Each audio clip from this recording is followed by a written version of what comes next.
עשיתי טעות שנסעתי לטורקיה לטפל בשיניים. עשו לי שתלים ועשו לי פלטות של שיניים, שזה היה פשוט זוועה, לא התאים לי לפנים.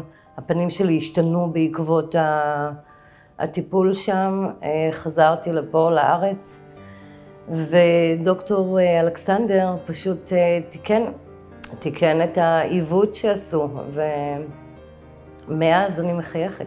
מההתחלה הייתה לי תחושת ביטחון שדוקטור אלכסנדר הכי מקצועי שיש, אין לי ספק בזה בכלל, הכי מקצועי, הוא יודע מה הוא עושה, הוא פשוט, זה בדיוק מה שכתוב פה. כשאומנות ורפואה נפגשים, זה דוקטור אלכסנדר חד משמעי, ואני העדות לכך. הוא נולד לזה, הוא נולד להיות רופא שיניים. כשיצאתי מפה ונכנסתי לרכב שלי, אז יש לי את המראה ברכב והסתכלתי על עצמי, ופשוט היה לי חיוך שרואים את השיניים. זה היה רגע וואו.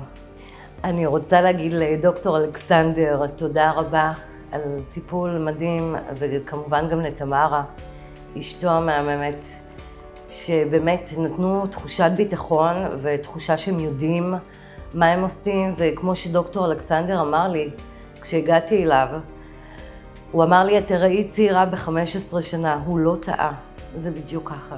דוקטור אלכסנדר הוא מבחינתי הכי טוב שיש.